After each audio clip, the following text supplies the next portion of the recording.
Hi, I'm Coach Crisp, Bill Crisp from St. Mary's, Pennsylvania.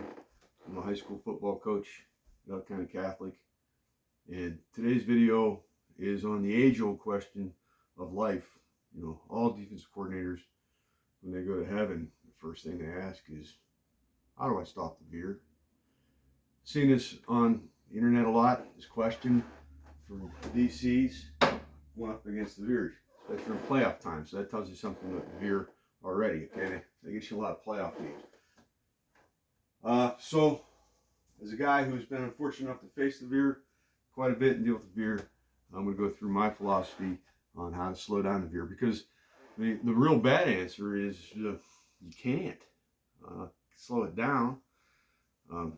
It's very hard to stop. And if their dudes are better than your dudes and they got a pile of big guys to go on Division I or whatever, you're in for a long day. That's why guys run it. The good news is a lot of people run veer, and I don't know why, but a lot of C's only decide to run veer when they're desperate. You know, they don't have Jimmys and Joes, and they're trying to find a way to move the ball down the field. So that's a chance as defensive coordinators we have, because usually guys run veer to hide other inadequacies. Okay, they can't throw the ball. They don't have a big, strong line. They don't have a number of power backs. So we have that going for us. Of course, if you have big Jimmy and Joes and they have big Jimmy G. Joes and they're running the veer in a state championship game, it's going to be a hell of a game, okay? But how do we stop the veer? Well, first you got to understand the veer. Reason guys run it that are under personnel is because it gives you numbers to the side of the ball to flank the defense and outnumber the defense. So, and it forces your defense to stay disciplined, and it forces you to use players that you usually hide in defense to play some mutter football. Because, you know, we're in the same boat, okay, especially in high school football. We got guys we hide, okay? We got guys that aren't so physical. They're not coming up meeting blocks. They're not really eager tacklers, we'll put it that way. Veer offense puts those guys in the spotlight, okay? They're going to have to hit somebody. So you have to prepare for that, okay? You have to prepare your guys to suit up for war, okay? Everybody's going to be hitting, or else you can't stop the veer. Everything they look at is numbers. So I have a 3-4 drawn up.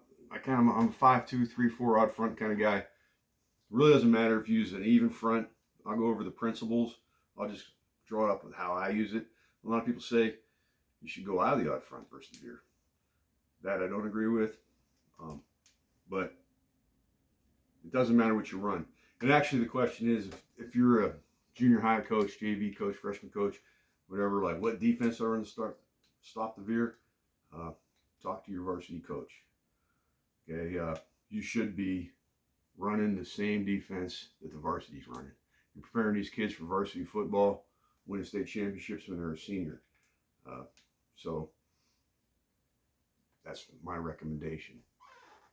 So with that known, you still, no matter what defense you run, you got to match the numbers. Okay, so what they have here is a potential to put 7 guys to a side. Okay, so we got 1, 2, 3, 4, 5, 6, 7, 8. In this case, I got 8. Okay,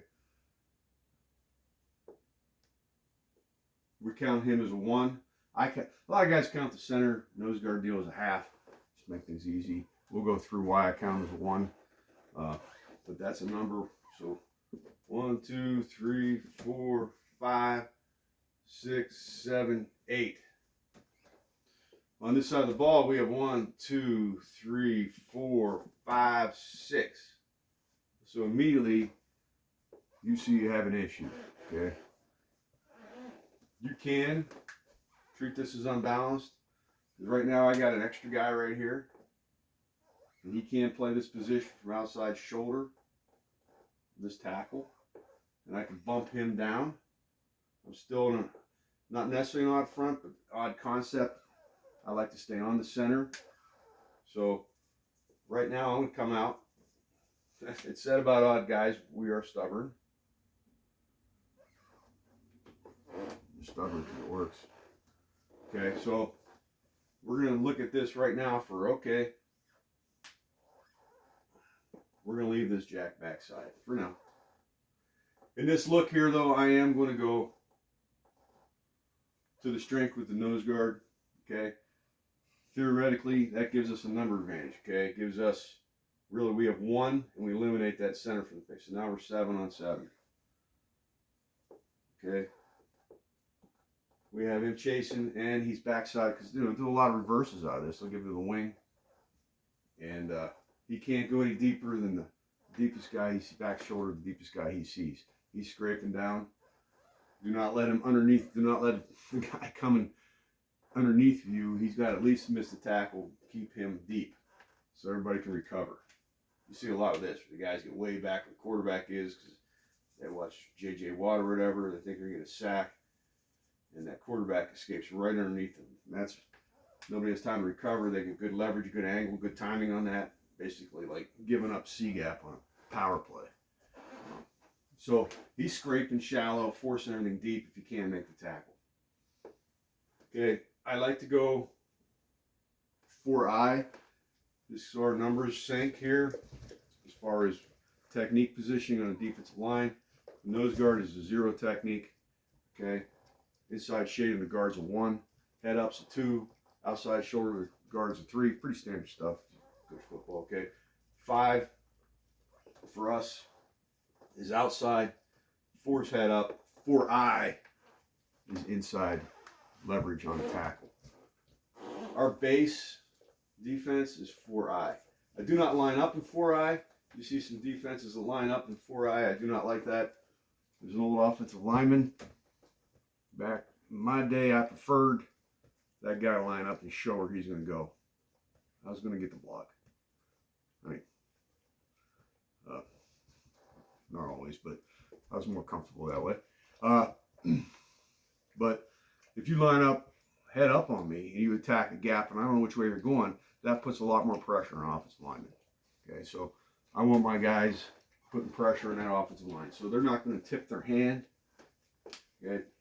I know guys are worried about, so a lot of this X and O stuff I draw up here, okay, everybody has it. Everybody's got X's and O's, and the pen always wins. So I go through individual technique in each one of these videos. So how do I prevent getting washed down? Because that's what you'll hear. Well, if I line up here and I go down, I get washed down. Yeah, you will. Yeah. If you're a knucklehead. Okay, so when I come off the ball, I'm going to go 4-eye. So let's say this is my tackle. Ignore my dog. My dog's here. I can't get rid of her.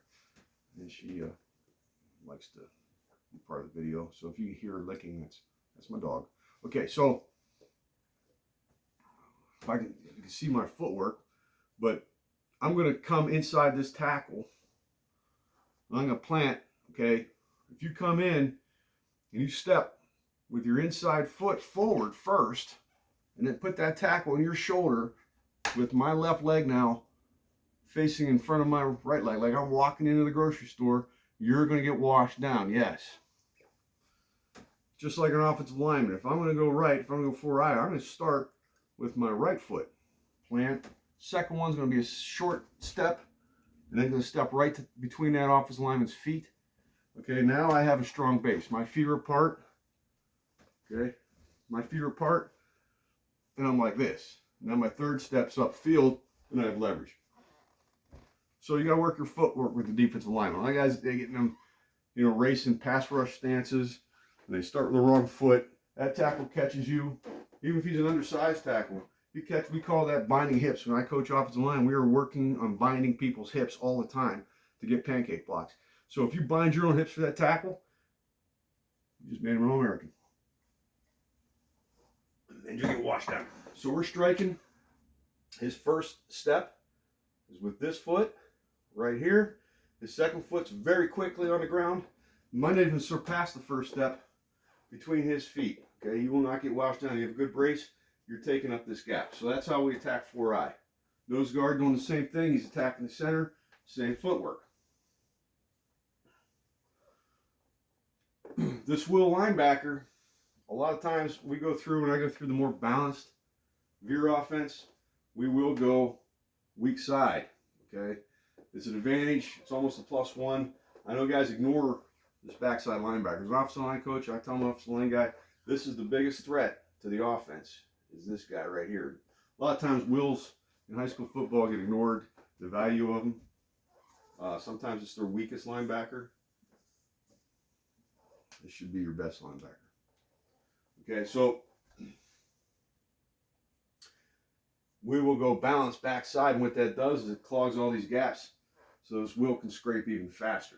Okay, right now, he's still good. You go through his technique. These linebackers shuffle. We drill shuffling every day. We shuffle tackle to tackle. We drill about the 7-yard distance, a little exaggerated for game, that you have to shuffle. So they are not allowed to turn their hips until the ball declares itself past the tackle, and they have to go. Okay, while they're reading and trying to decide where the ball is going to go, looking for cloudy clear, their hips are always up the line of scrimmage, shuffling. Okay, right down the line of scrimmage. These guys are joined at the hip, 4 yards, 4.5 yards off the ball, joined at the hip. I know guys like to sneak them up there. You do not want to sneak your linebackers up there against the veer. It's like, well, they'll run heavy. Got to be in those gaps. Do not sneak your linebackers up in here. They get caught in a wash. The running back's not going to go there. Okay, they can't get through. You got to let these guys run. And if you have them caught up in here, right, you just lost numbers at the point of attack. 4.5 yards off the ball, shuffling. So now you can include him in your count. Now we have 7 this side of the center. 7/8 is pretty good. You're in good condition. Okay. You really can't get better than that anyway. Except they always have the number game on you. So you're making the best of it this way. You're putting yourself in a chance to win. They run super power. Okay, what we're doing over here on the edges counts tremendously because you want to push the ball wide. Okay, you want the ball going wide. I've worked with some guys. They want to bring the ball back inside. In youth football, yeah, because you got a fast kid, he outruns everybody, he runs sweeps all day. Yay, okay. Varsity football, you want to run wide because now you have fast players, you should have better, more skilled players and better tacklers, and you should run that kid to the sideline. Make that running back run 33 yards without gaining a yard all night long. Fourth quarter, he's gassed, okay? He's got 15 yards and 20 carries. You give him that C gap, he's got 15 yards for 150, probably a couple touchdowns. Do not give up the C gap. A very good offensive line coach from Georgia, I went to a clinic, and he talked all night about his offensive line and the way he was blocking stuff, and then he'd run some veer concepts too. They asked, well, geez, coach, aren't you giving up? Aren't you giving up the A gap? You're not going to dominate the A gap. And he said, I like to have the A gap. Of course, everyone wants the A gap. But you could take away my A gaps. If I still have C gap, I'm going to win the football game. And he wins a lot of football games. So, A gaps are good. I'm not saying give up the A gaps, but do not give up the C gap. Prioritize it. So, good offenses will prioritize dominating the C gap as best they can. They're going to have a really good tackle right here. Usually their best blocker. Played a team this year was pretty smart. They put their best blocker on the weak side. And so he was mauling our defensive tackle and putting him in the linebacker's laps and giving us a lot of fits. We won the game. We slowed them down and we adjusted, but it was a really, my hat's off to those guys for being sneaky. We didn't see that coming. We had to adjust. So anyway, C gap, got to dominate. So how do we do that on the edge here? We have calls we send in. Of course, we're not always fixed 4-eye. That's our base, right? So we'll go backside, and I told you balance, we'll go backside. But here, I call him our Sam, and I call our backside our Joker, okay? And we don't have a big high school with a ton of kids to pick from. We are fortunate. We get some studs per capita. But, you know, these guys were my bigger guys, my biggest linebackers. Okay, these are my fastest linebackers, my most athletic linebackers. A lot of people do that differently. We can go into Y and go against a spread team, but it actually works here too. So the Sam and Joker. This kid this year was 6 foot 215. This kid here, I think he's still growing. He's a blur. His height is blur, right? I asked him once pregame, I'm like, you growing? Yeah, I think so, coach. I mean, right now, stop it because we're about to play a game. You got to stop growing. I'm going like this as I'm talking to him, okay? Last known, he was seen at 6'4", still climbing. And he's probably, I think he's 225, 230. So I got some big edge guys with long arms. Okay? Because one of the weaknesses here, remember I said they're running veer because they don't have a ton of studs too, right? This could be this tight end. So look at that kid, okay? But we run bone in call, which is the same technique like 4-eye, where our Sam is going to go inside that tight end shoulder and take away that C gap. Okay, we got a defensive tackle here. And what that gives us is a potential of 2 studs in the C gap. Or 3 studs, I'm sorry. He's in there, he's in there, he's in there. He's a make righter. Your strong safety, it might be one of your linebackers for this. You might want to move some people around. These safeties got to be involved in the fits, okay? They got to run the alley. They got to tackle and hit from a distance. So you need to maybe move some people around. If you're hiding someone's safety, you might not want to use them for this, okay? So he's reading this gap, okay? When it gets cloudy, okay, he's making, or once he gives up leverage and that tight end's in here, he's scraping right over top. We're shuffle, shuffle, shuffle, fit, over top, shuffle, shuffle, shuffle, fit, okay? We got corners playing edge. Of course, they got to be tacklers. You're still keeping them a little bit out of the blocking thing, but not a whole lot. Okay. In base, okay, we got a wing here, which I almost forgot about. So that would have been a bone-in call. A wing can give you issues. We run wing in our offense and do very well with it. So a lot of times in base, this Sam with a wing to his side, that's an extra gap. I mean, he's off the ball, but really, this is an extra gap. You got an A gap, a B gap, a C gap, and that is a D gap. And that's a lot of times how people get in trouble here. So, but with this structure, we're still good. I make this guy a wing buster in base. Maybe I should show him a little wider. He's doing the same thing. He's going to bust that wing. The good news there is a lot of wings, tight ends don't have block. And in this day of hands blocking, okay, a lot of these guys going down coaching these edge players how to block. They're teaching hands blocking. You really cannot block a wing hands blocking, okay, a wing buster. If I'm running across your face and you have my hands out, I'm just going to spin like a turnstile. Okay, what those kids got to do is they got to step right foot inside, get their head across, and use their shoulder. Most of those guys don't want to do that, okay? Maybe if you're running veer and they're good at it, he might want to do that, but he's still in trouble. He's trying to close. You got a big guy right here closing that gap. So what about this gap?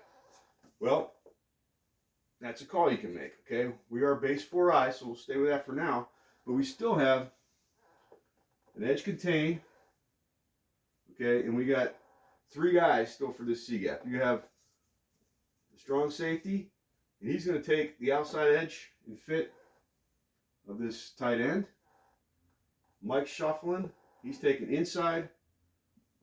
You still got the will coming in there. You still have 3, and now you've forced them closer to these 3 guys to scrape over there and make the tackle. Now, how they make the tackle? I yelled at a linebacker for making a tackle wrong shoulder, right? Didn't know it was weird. Back comes through. Let's just make it easy. Here comes the running back. He's screaming through there. This guy, whoever comes up on the edge, needs to tackle him with his right shoulder. Put his head outside here and take away that gap. That way that Mike coming, he can get 2-on-1. If he misses the tackle, he's got a chance. What happens, you see a lot of times, kids don't think about that, especially when they're on a weak side. Okay, they come up and they try to fit that tackle inside. He misses. Well, he just blocked. He just became a 9th guy. He just blocked these linebackers. Now this kid's going to have to go like this to make the tackle. Well, this guy's going to go like this because we got 2 right there. 2 guys ran into each other that can't get the running back through each other. So there's problems. So you got to make sure if he's going to miss wide. Give your buddy to force that ball back inside, not outside. That's a little tip to stopping the veer. Okay, the other issue you're going to have against the veer is discipline. Just real quick there, you're having trouble with that C gap. Okay, you can go 5. Put another kid in there. Put a big body there. And then that linebacker, they got to shuffle, understand their gap. We had a call, it's a Lou Tepper call, where our base was 4 eyes. So here inside, that left linebacker is with basically 2 gaps. This one had 1. He had outside. Okay. Reason for that, pass protection. He was a big part of our pass protection. We're letting him to run because we'd be high middle here with the safety. But we had a hawk call. We'd have hawk green or hawk blue. So hawk green was to the run strength, where everybody's going this way. He's still 4-eye, but now we're putting the 4-eye defensive tackle was a 5 technique in that gap. And what that really did for us was it made all our linebackers 1 gap responsibility. So now he has a gap, but he's got 1 A gap, pretty standard. He generally has 2 gaps in this. But now he's got 1 gap.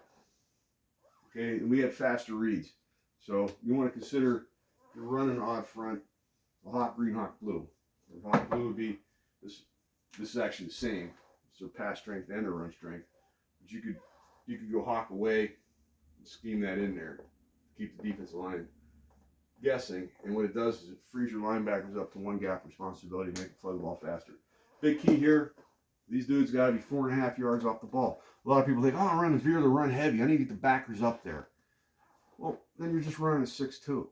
Just run a 6-2. I'm not saying anything wrong with the 6-2. Here's the problem, okay? These backers get up in here, they get caught in the wash too easy. That running back's not going to run where that linebacker's going. He's going to run outside. So they just got caught in the wash. They can no longer shuffle. You lose that 3-1 gap out here. You lose that chance to get out there and get to the ball. If they run interior, this guy, if he can't come from 4 yards downhill and make a tackle, you're a lot of problems anyway. No matter what you're running against, what offense, what defense you run. These guys need to be able to tackle for 4.5 yards at the line of scrimmage or behind. Okay, and you better drill that. So if you have them up there, walking up there, thinking you're stopping the run, you're actually just advantage offense, okay? Because they're going to get caught in the wash. They're not going to be able to see where the ball is going. They're going to be out of the play, and that veer will work for a lot of yards. So 4.5 yards, big key. It can be 4, 4.5, and then your guys. I wouldn't be any less than that. And they're shuffling, waiting for the ball to declare itself. These guys are making things right. I tell them you make things right. You're a fitter. So you're running the alley. Everybody gets caught inside. We still have this corner has to tackle. Like I said, that's one thing about veer, you can't hide, guys. And you got an alley fitter. Corner on the backside. Okay, he wants to take inside leverage. Try to use the sidelines to help. You want to go inside, it can work too. Okay, now the free safety has to be aware he's got 8 routes. He might get attacked. But you still have an alley fitter backside. You still got shuffle. And our defense, this guy's hook curl on pass anyway. So he reads pass. And that's one of the reasons I had the nose guard go backside. So he can make a fast adjustment because he's got to get out there with the quicks pretty quick. So this guy drops hook curl. Okay, he's looking for slant. He's looking to carry anything out of the backfield. That takes the pressure off their safety to be a run fitter against the veer. Okay, everything you might see. Another veer offense. And we'll go into the discipline of this with this one here. Is kind of a more balanced 2 tight end. Delta. That's enough. Sorry for my dog. She's got issues. She gets nervous. Anything different going on. So, discipline. Right, Delta?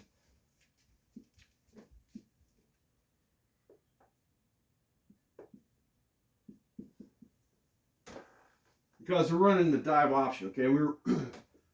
One of my big fears is getting guys over there to stop superpower, right? We got 7. They send this guy, they send this guy, they send this guy. This guy rolls with the ball and goes behind him. So that's just, gut it out, stick it in the gap, shuffle, play. The other thing, how they really get you with the veer is discipline. So on top of everything else, you got to have everybody involved in the game. You can't hide everybody, and you got to bring numbers to the ball.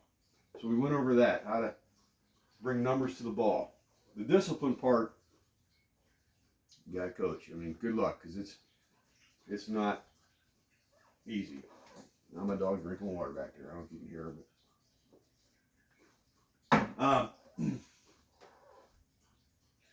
By the way, she'll drink for about an hour. She's just a gallon at a time. So what happens is they run, take the snap, they run dive. This is going to be option, lead block on the corner. This guy's coming around, and he's going to pitch. Okay, you want them to pitch it. You want to force the pitch.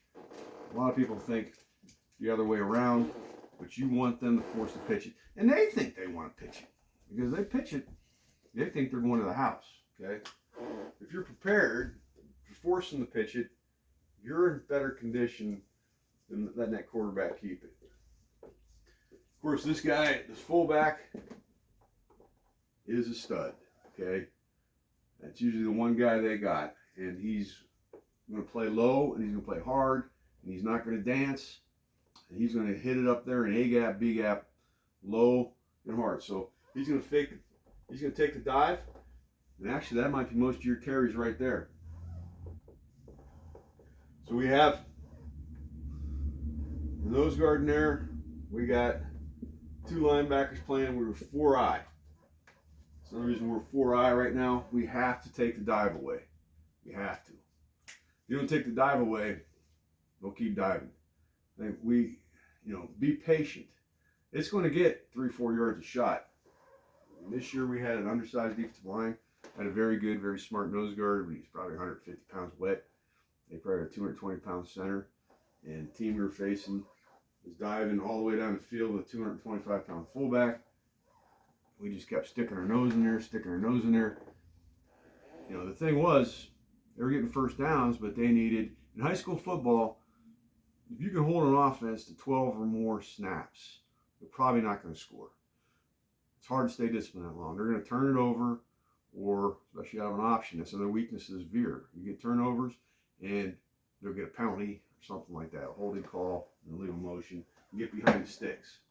So they're going to get 3-4 yards a pop. But if you can get them in, first, second, and 15, first and 20, and you keep playing ball, you get a chance for them to go for it. You don't want to be in 4th and 1, 4th and 2 all night. Okay, they're going to pound it for the first down. So just be patient, weather the storm. Have the kids understand that they're going to get 3-4 chains are going to move, 3-4 chains are going to move. Okay, that's the worst case scenario with an underside defensive line. You can still hold them. It's just going to take a while. It's not going to be 3 and out if they're any good at this. But you have to stop the dive. So you got 2 linebackers. If you go hawk, you're in good condition. 1 gap reads. Okay, once again, those fits by the linebackers on that kid, outside shoulder, inside shoulder. These kids are going to earn their linebacker title on this night, okay? But they need to tackle right. He needs to make room for this guy to get in and help him, or else you don't want to be inside alone all night solo tackling this guy, okay? It's good to have some help, and it's insurance, so he can't bust a big one. Remember, I got our safeties over here. Okay, they are the last line of defense. But you should be all right with a nose guard, 2 4-eyes, and 2 linebackers. If they're worth their salt, they're going to give up a little bit of yardage, but they shouldn't pop the big one. And the safeties should be close to 7 yards to get over there. Keep 10, 15 and make them do it again. So, the first one's the dive. We take the dive away. As you noticed, I've only talked about these 5. You're being ridiculous. Knock it off. Okay, so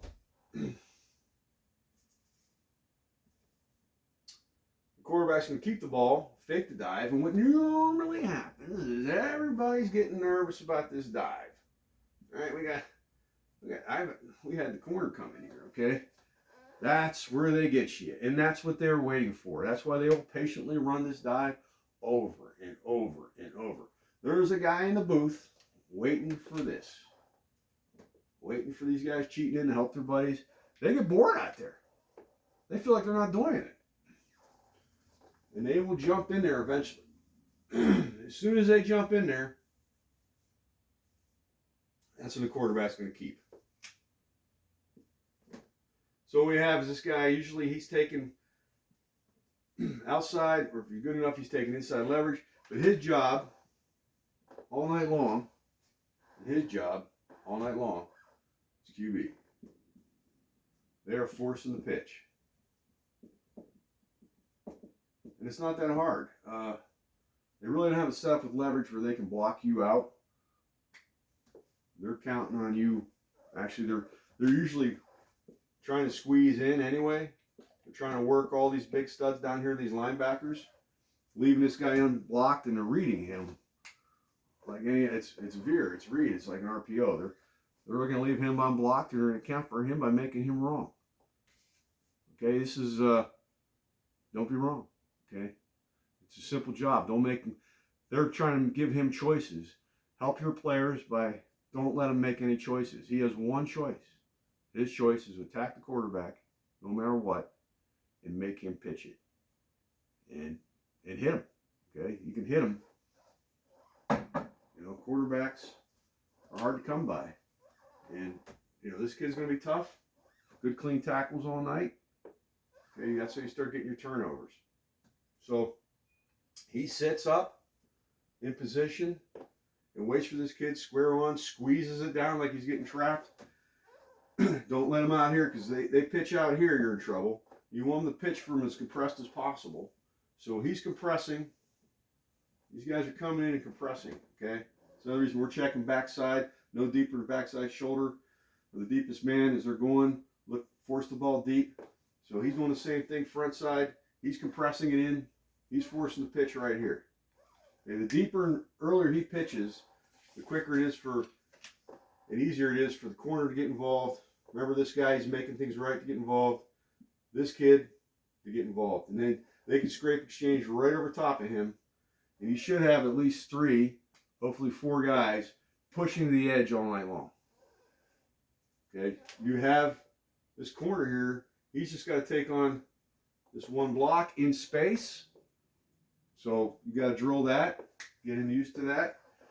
I would have him fit outside of this guy and have this guy go inside that guy. And all these blockers, when they get outside, that's where people get in trouble too, is they don't know how to fit on the move in space on the edge. So let's say we got quarterback coming with the ball. Let's give him 2 lead blockers. Okay, they're all coming out of the backfield. Quarterback shuffle and pitch man. You got a corner. First guy takes edge. The second guy coming, say he's your Mike. Okay, he's going to attack inside of this kid and try to work his way through him. As they're all coming, here comes the Will, next blocker, inside shoulder, will work his way through him. Okay, because we don't want cutbacks. And it's easy to get to the ball if you go right outside your blocker or try to avoid him or outrun him, he just washes you out, and that guy, he's playing running back for a reason, right? Whole outside zone scheme is built on these guys reading these blocks and cutting it back inside. So that little technique is lost a lot in space.